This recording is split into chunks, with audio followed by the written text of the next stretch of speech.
Hey, it's Ryan with QLZ. We are back in the green room for today, getting back to a few interviews a week. We've got Ben, the front man from Acres over in the UK. How you doing, sir? What's up, man? I'm good. I'm good. Thank you for having me on.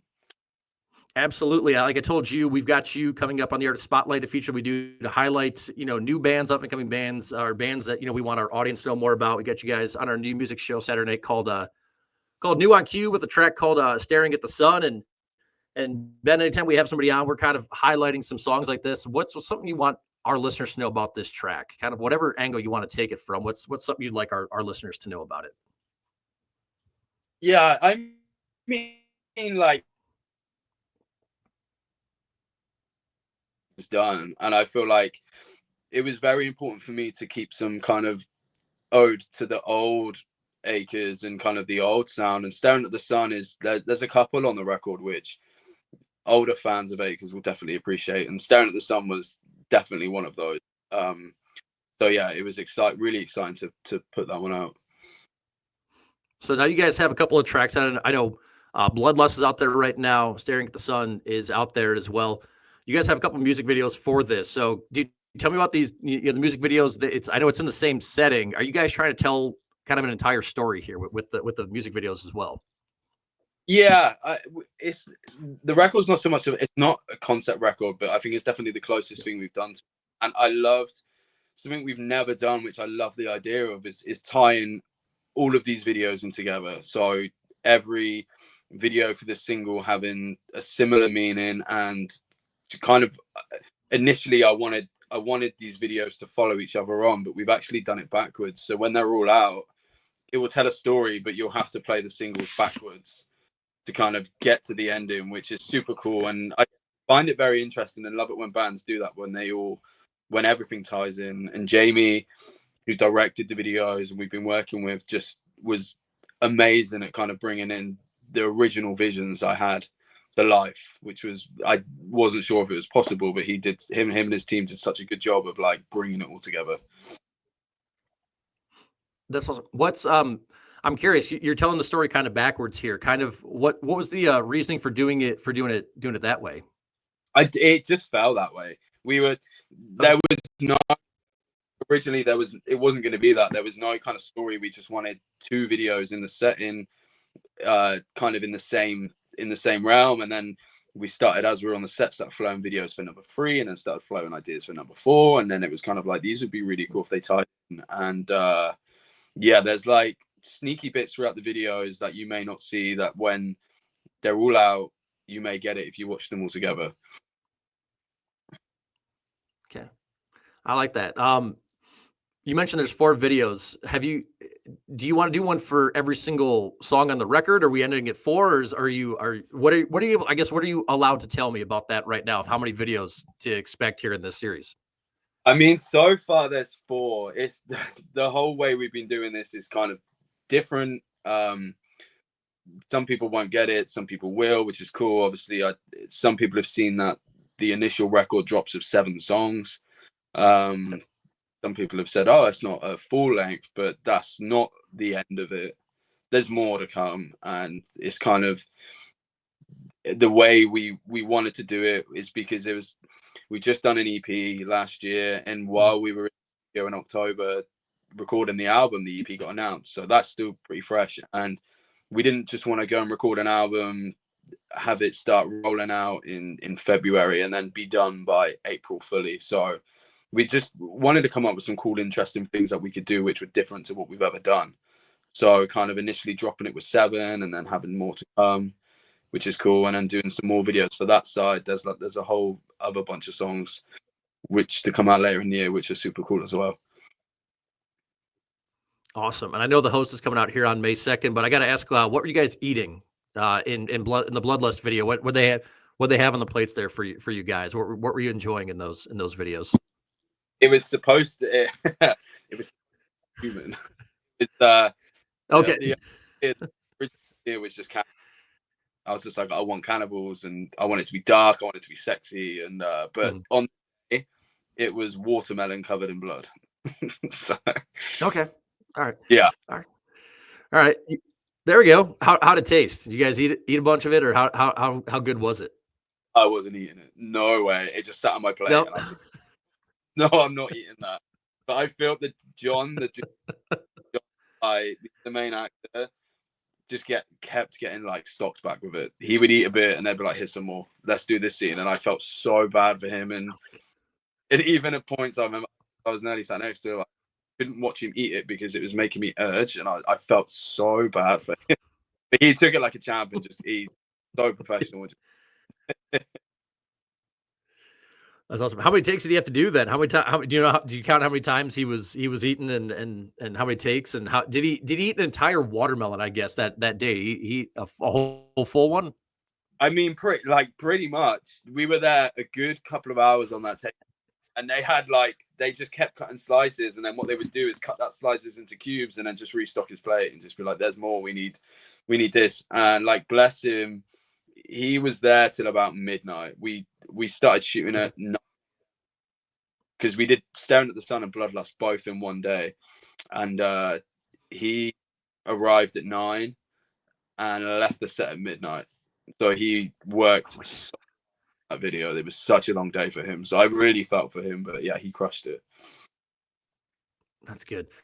Probably doesn't want to see a watermelon ever again in his life. He's probably like, and I'm sure never, no more. So, what was it like shooting 2 videos in one day? You said these are the 2 singles that are out from the upcoming album. Both have videos so far on them. Kind of what was it like? Obviously, he's there 15 hours a day. What was it like for you guys shooting a video, 2 videos like back to back and well less than 24 hours? Yeah, I mean, it was a little stressful. Like the whole record's been not stressful, but the pressure's definitely been on all of us, even during the recording cycle. The video shoot, 2 videos in one day, I found super ambitious, and in my mind was just like, are we gonna get this done? And we only had the studio for like the day, so yeah, straight in and got staring at the sun out the way to start with, and then a lot of the focus on Bloodlust. And I mean, for us, it wasn't too bad because once we'd done the performance, there was a lot of kind of sitting around and just watching everybody else kind of build sets, watching John do his thing and Jamie direct. So it wasn't too like stressful for us until it got quite late, and I had to do some more like solo shots for Bloodlust, things like that. And we're talking like 10 p.m. I was doing those. So it was a long day, but yeah, it was fine. It's always fun to shoot a video, especially seeing vision that you have in your head really start coming to life, and it's just exciting to be there. Okay. Are you able to give me any hints on like when the next videos are going to be out and maybe like a little bit of what those entail, or is that still kind of all under lock and key at this point?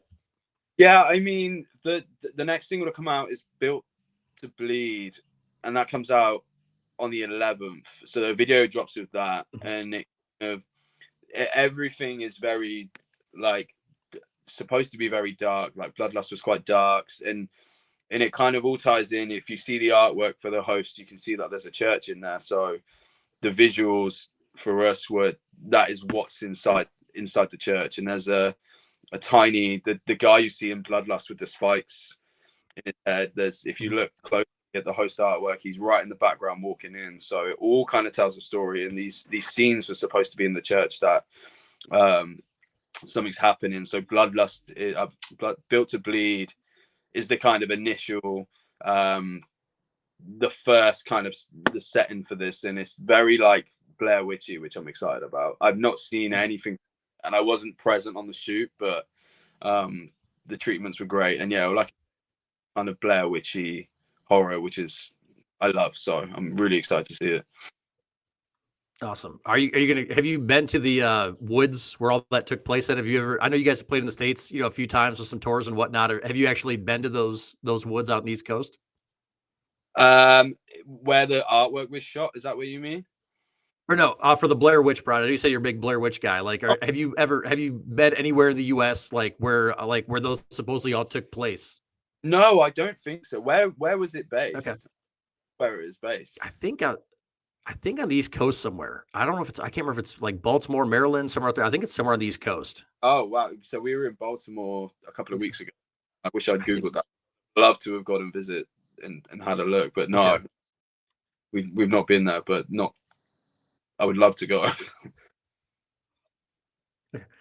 Yeah. When we wrap this up here, I know you got a bunch of interviews and stuff today, but I'll see if I can find for you when we wrap things up, or see if I can find that for you. Are you a big horror guy overall? Then what got you into horror, and what are some favorite horror films then?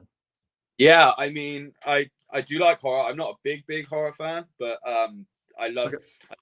if this record became so dark that and we've never done horror, and I was just like, I love this idea. And Jack, who is in the band, also is a big horror fan. I know he's a bigger horror fan than me, so a lot of this was initially his idea. He was like, this is how it should look, this is how it should kind of go down. So I can't take all the credit for it, but yeah, like it just it's a cool vibe. And there's definitely horrors that I love. You talk like the Blair Witch, it's very cool. Like, can you class? I was watching Blade a couple of weeks ago on the plane. I don't know if you can call that a horror, but yeah, there's some. I just watched The Substance as well, which is a really cool film. So things like that. I love the creepy ones. Insidious is one of my favorite films of all time. Insidious #1 is my coolest films. There you go. You do any? I know you guys are coming back to the States for a few shows. You guys are just. I know you're doing some shows with Beartooth coming up here in the spring. I was looking because I know Beartooth's playing in St. Louis, which is about an hour and a half away from me. I know you guys aren't on that one, but what do you guys got coming up for this year? And you guys gonna try to visit any creepy? You guys gonna add like any like haunted sites to try to check out while you're on tour here back in the States? Yeah, I mean, I really wanted to go to the Texas Chainsaw Massacre house last time we were in Texas. Okay. I said is when we hit Texas, I was like, we should do that, but it turned out to be like a 4-hour drive from where we were, and it would just add on so much time, so we didn't do it. So yeah, I really want to hopefully do a little bit more exploring on this tour, because I drove on the last tour and there was just no time. It just flew, and the days were going so quick. By the time you're in sound check, there was no time to explore. So hopefully when we come back with Devil Wears Prada, there'll be a bunch more time to kind of just explore and have a proper look. Awesome. Well, cool. I know you, like I said, you guys are doing some Devil Wears Prada, and you guys got some shows with Beartooth coming up here. Check out Ben. Every time somebody comes on for the first time, obviously, we love to talk about what you guys have coming up. I also love full length records still. I know you said you guys are there's 7 songs in this upcoming album. There's more on the way as well. You guys have put out multiple albums at this point. I think like 3. This is gonna be like 3 albums for you guys now in the last 6 years. Some of your favorite complete records of all time. Some of your favorite no skips.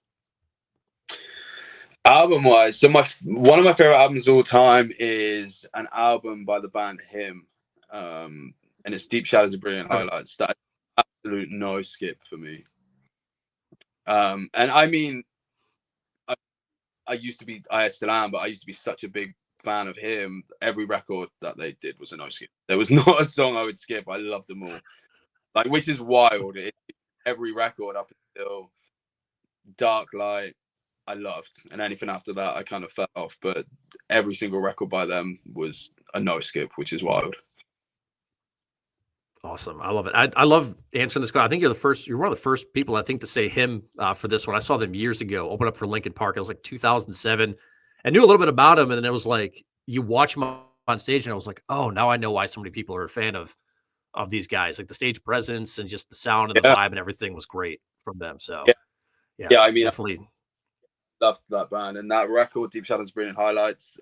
Because I first discovered Him when I was a kid, and I was on a German exchange trip, and I was in Germany, and first time I'd been away from home, and I got so homesick from day one that I went into a record shop and saw this album and had heard about the band because I was a skateboarder, and just listened to it on repeat pretty much the whole time I was in Germany.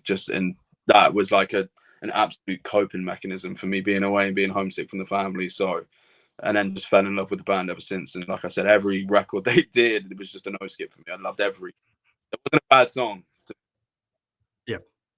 No, that's awesome. It's cool. I next time you're on, man, we'll have to chat about Germany. I'll have to get your have you tell me more about being a foreign exchange student in Germany, because we had foreign exchange students come to where I grew up in Ohio always from Germany. I think 3 of the 4 years always from Germany. It was always cool. So I'll have to get your perspective next time you're on with us here and going from the UK into, somewhere else in Europe. And that sounds something I would love to learn more about.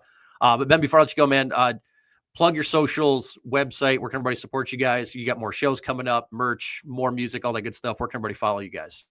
Oh yeah, we are online absolutely everywhere. We're on all streaming services, Acres. You can pre-save the new record on all streaming services as well. We have a vinyl coming out in a couple of weeks. Yeah. So just after the record, there's a vinyl's going to be dropped. So yeah, we're everywhere: TikTok, Instagram, Acres UK or Acres.